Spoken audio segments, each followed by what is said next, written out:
Indian 3க்கு Kamal தேவையில்லை. ரஜினி போய் ரஜினி சங்கர் வீட்டுக்கே போய் பேசியிருக்காரு. அதில் வந்து ஃபைனலாக சங்கர் என்னன்னா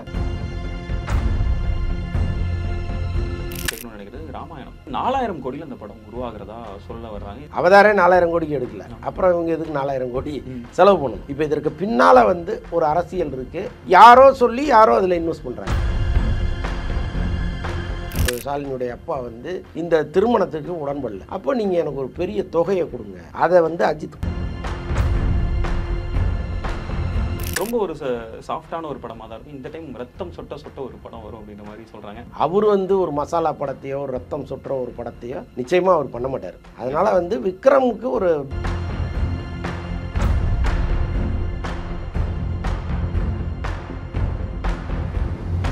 இந்தியன் படத்துடைய அந்த சீக்வல் முதல் பாகம் வந்து எந்த அளவுக்கு ஒரு பெரிய ஹிட் ஆச்சோ, இரண்டாவது பாகம் அதை விட ஒரு பயங்கரமான ஒரு ட்ரோல் சந்திச்சது அப்படின்ற மாதிரி நம்ம சொல்லலாம் நினைக்கிறேன். அப்படி இருக்கும்போது மூணாவது பாகம் வருமா வராதான்ற ஒரு பெரிய கேள்வி வந்துருச்சு. ஏன்னா ரெண்டாவது பாகமே மிகப்பெரிய லெவலில் லாஸை சந்திச்சிருச்சு. ஸோ மூணாவது பாகம் எடுப்பாங்களா இல்லையான்ற ஒரு கேள்வி வரும்போது ரீசெண்டாக கமல்ஹாசன் வந்து ரஜினி அவர்களை சந்திக்கிறாரு இந்த எம்பி ஆனதை பார்த்து. அதை தொடர்ந்து ஒரு செய்தி வருது. ரஜினி அவர்களும் கமல்ஹாசனும் 2 பேரும் இணைந்து இந்தியன் 3 படத்தை எப்படியாச்சும் எடுக்கிறதுக்கு ஒரு பிளான் வச்சிருக்கிறாங்க அப்படின்ற மாதிரியான ஒரு தகவல் வருது. அது எந்த அளவுக்கு உண்மை இருக்கிறது? இல்லை, ஆக்சுவலாக இதில் நடந்தது வந்து என்னென்னா, வெளியில் சொல்லப்படுவது வேற. ஆக்சுவலாக வேள்பாரி நிகழ்வில் சங்கர் வந்து ரஜினிகிட்ட முறையிட்டதாகவும், இந்த மாதிரி இந்த படத்தை சுபாஷ்கரன் போட்டு வச்சுட்டாரு, நீங்கள் கொஞ்சம் தலையிட்டு இந்த படத்தை கொண்டு வர்றதுக்கு முயற்சி பண்ணணும் அப்படின்னு சங்கர் கேட்டுக்கிட்டதா ஒரு தகவல் வருது. ஆனால் சங்கர் கேட்கல. உள்ளபடியே சங்கரிடம் ரஜினி தான் கேட்டிருக்காரு.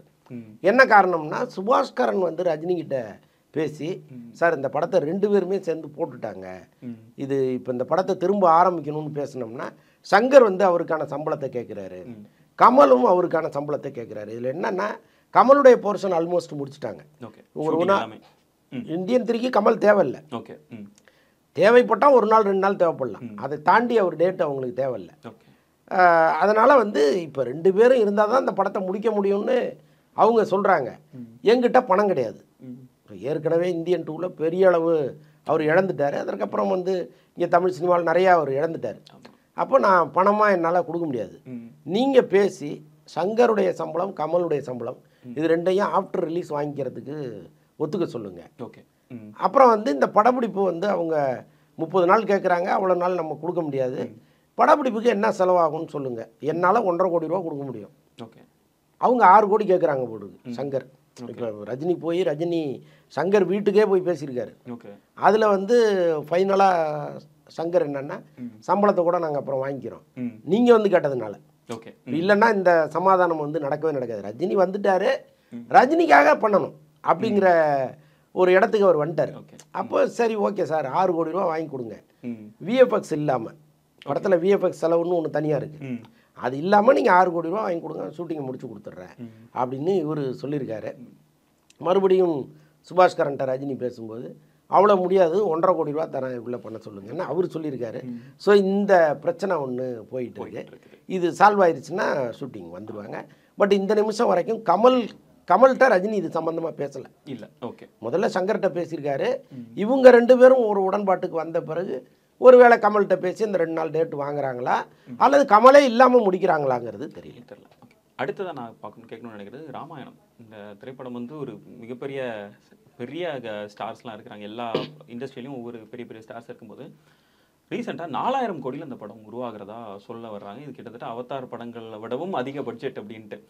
இதை சுற்றி எக்கச்சக்க கேள்வி வருது. ஏன்னா இப்போ தான் ரீசெண்டாக ஆதிபுருஷன் ஒரு படம் மிகப்பெரிய லெவலில் லாஸை சந்திச்சது. கண்ணப்பர்னு ஒரு படம். ஆமாம், இது மாதிரி பல வரலாற்று படங்கள் நாங்கள் எடுக்கிறோம், மித்தாலஜி எடுக்கிறோம் அப்படின்னு சொல்லிட்டு எடுக்கிறவங்களுக்கு லாஸ் மட்டுமே பார்த்துட்டு இருக்கும்போது இதில் 4000 கோடி இன்வெஸ்ட் பண்ணுறது வந்து ஒரு மிகப்பெரிய கேள்விக்குறியாகப்படுது. எப்படி பார்க்குறீங்க சார்? அது முதல்ல 4000 கோடியாங்கிறது கேள்வியாக இருக்குது. ஏன்னா சொல்லும்போது சொல்லுவோமே, இன்னும் ஒரு 1000 கோடி சேர்த்து சொல்லுவோமே அப்படின்னு கூட இங்கே சொல்லலாம். பட் 4000 கோடிக்கு என்ன தேவை இருக்குன்னு ஒன்று இருக்கு இல்லையா? அவதாரே 4000 கோடிக்கு எடுக்கல, அப்புறம் இவங்க எதுக்கு 4000 கோடி செலவு பண்ணணும்? அதுக்கு அவசியம் இல்லை. சும்மா சொல்லும்போது சேர்த்து சொல்லுவோமேனு இவங்க சொல்லியிருக்கலாம். ஒன்று. இன்னொன்று வந்து இங்கே இந்த இதிகாசங்களை படமாக்க சொல்வது ஒரு அரசியல். இப்போ இதற்கு பின்னால் வந்து ஒரு அரசியல் இருக்குது. யாரோ சொல்லி யாரோ அதில் இன்வெஸ்ட் பண்ணுறாங்க. அதனால தான் இந்த மாதிரி புராண படங்கள் நிறையா இங்கே வருது. இல்லைன்னா இன்றைக்கி இருக்கிற ட்ரெண்டுக்கு இன்றைக்கி நீங்கள் பார்த்தீங்கன்னா இந்த 2K கிட்ஸு ஜென்சி கிட்ஸ் எல்லாமே இந்த மாதிரி புராண படங்களை விரும்புகிறவங்க கிடையாது. அவங்க மத்தியில் இதை கொண்டு போய் புகுத்தணுங்கிற ஒரு எண்ணம் இங்கே இருக்குது. ஸோ அதனால் என்ன பண்ணுறாங்கன்னா இதை வந்து மாடர்னாக கொண்டு போங்க.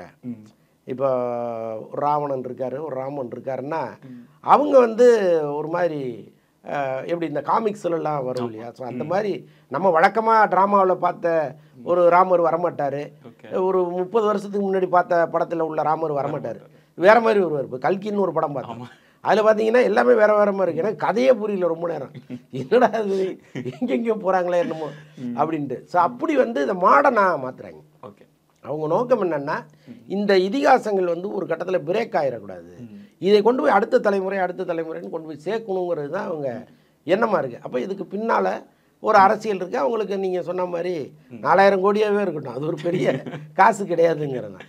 ஓகே சார், அடுத்ததாக நடிகர் அஜித்குமார் அவர்களை பற்றி 2 கேள்விகள் இருக்குது. ஒன்று வந்து பிரியாத வரம் வேண்டும் அப்படின்ற அந்த படம் ரிலீஸ் ஆன டைமில் அஜித்குமார் அவர்களுக்கும் பிரசாந்த் அவர்களுக்கும் இடையில ஒரு சின்ன ஈகோ கிளாஷ் இருக்கிறதா அந்த படத்தோடைய இயக்குனர் கமல் அவர்கள் சொல்லியிருக்கிறாரு. அது என்ன சார் அது பிரச்சனை? அது வந்து அவர் பட்டும் படாத மாதிரி லைட்டாக சொல்லி கடந்துட்டாரு. இல்லை, அந்த காலகட்டத்தில் நடந்த சம்பவங்கள் எல்லாமே நமக்கு தெரியும். என்னென்னா ஷாலினியை வந்து அஜித் லவ் பண்ணிகிட்டு இருந்தார். அவங்க வீட்டில் ஒரு சம்மதம் வாங்கிட்டார். ஓகே, திருமணம் பண்ணிக்கிறதுக்கு அவங்க அப்பா பாபுகிட்ட பேசி அவர் சம்மதம் வாங்கிட்டார் அஜித். அந்த நேரத்தில் தான் பிரியாத வர வேண்டும் படத்தில் அவங்க நடிச்சிட்டு இருக்காங்க. இவர் வந்து திருமணம் சீக்கிரம் பண்ணணும்னு வெயிட் பண்ணிட்டு இருக்காரு. ஆல்மோஸ்ட் திருமண தேதியே ஃபிக்ஸ் பண்ணிட்டாரு. அப்போ அந்த படம் வந்து நீங்கள் லேட் பண்ணிகிட்டே இருந்தீங்கன்னா அவங்க படத்தை முடிச்சுட்டு இங்கே வர முடியாது. அப்போ இவர் வந்து ப்ரெஷர் கொடுக்குறாரு, நீங்கள் சீக்கிரம் முடிங்க. ஸோ இது வந்து தவறுன்னு நம்ம சொல்ல முடியாது இல்லை. ஒரு மனைவியாக்க போகிறாரு அவர், அவங்க சீக்கிரம் முடிச்சுட்டு வரணும், நடித்து முடிச்சுட்டு வரணுங்கிறதுல அவருக்கு நிறைய அக்கறை இருக்கும்ல. ஸோ அதன் காரணமாக தான் அவர் வந்து அந்த படத்தினுடைய இயக்குனரையோ அல்லது பிரசாந்தையோ வற்புறுத்திருக்கலாம்.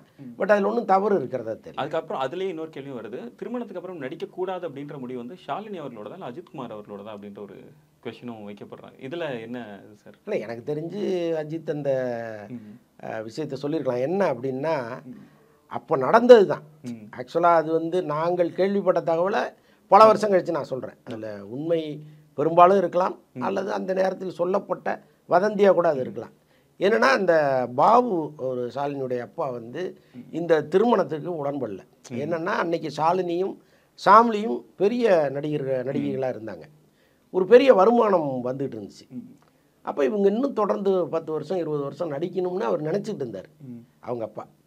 அந்த நேரத்தில் நான் உங்கள் பொண்ணை கல்யாணம் பண்ணிக்கிறேன் அப்படின்னு அஜித் சொல்லும்பொழுது, அப்போ நீங்கள் எனக்கு ஒரு பெரிய தொகையை கொடுங்க, ஏன்னா இப்போ அவங்க இன்னும் இத்தனை வருஷம் அவங்க நடிப்பாங்க, அதன் மூலம் இவ்வளவு தொகை வரும், அந்த தொகையை நீங்கள் எங்களுக்கு கொடுங்க அப்படின்னு அவர் கேட்டதாக ஒரு தகவல் இருக்குது.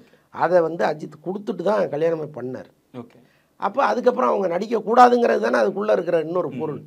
ஸோ அதனால் அவருடைய வற்புறுத்தலாக இருக்கலாம். இன்னொரு ஒரு படம் ரீசெண்டாக அனௌன்ஸ் பண்ணாங்க, பிரேம்குமார் வந்து விக்ரம் அவர்களை வச்சு எடுக்கிறதா. பிரேம்குமார் அப்படின்னாலே பொதுவாகவே ஒரு சாஃப்டானதாக தான் இருக்கும். 96 ஆகட்டும், மெய்யழகனாக இருக்கட்டும், ரொம்ப ஒரு சாஃப்டான ஒரு படமாக தான் இருக்கும். இந்த டைம் ரத்தம் சொட்ட ஒரு படம் வரும் அப்படின்ற மாதிரி சொல்கிறாங்க. அது எதனால சார் விக்ரம் வச்சு எடுக்கும்போது மட்டும் எல்லாருமே எக்ஸ்பெரிமெண்டல் மூவி? இல்லை, எனக்கு தெரிஞ்சு அப்படி அவர் எடுக்க மாட்டாருன்னு தான் நான் உறுதியாக நம்புகிறேன். ஏன்னா பிரேமுடைய ஃபிலிம் மேக்கிங்கிறது வேறு. அவர் வந்து ஒரு மசாலா படத்தையோ ரத்தம் சொட்டுற ஒரு படத்தையோ நிச்சயமாக அவர் பண்ண மாட்டார். அதனால் வந்து விக்ரமுக்கு ஒரு பெஸ்ட் படமாக அது இருக்கலாம். ஏன்னா மெய்யழகன் மாதிரி ஒரு படத்தை விக்ரமுக்காக அவர் உருவாக்கியிருக்கலாம். ஸோ அப்படி தான் நான் அதை பார்க்குறேன். கட்டாயமாக அது ஒரு கமர்ஷியலான படமாகவோ அல்லது வந்து ஒரு மசாலா படமாகவோ இருக்காது. கடைசி நான் 2 படங்களை பற்றி அப்டேட்டாக கேட்கணும்னு நினைக்கிறேன். அஜித்குமாரோட அடுத்த படம் என்னவா சார் இருக்கும்? ஏன்னா படம் ரிலீஸ் ஆகி 2-3 மாதம் ஆகுது, இன்னுமே எந்த ஒரு மூமெண்ட்டுமே இல்லாமல் இருக்குது.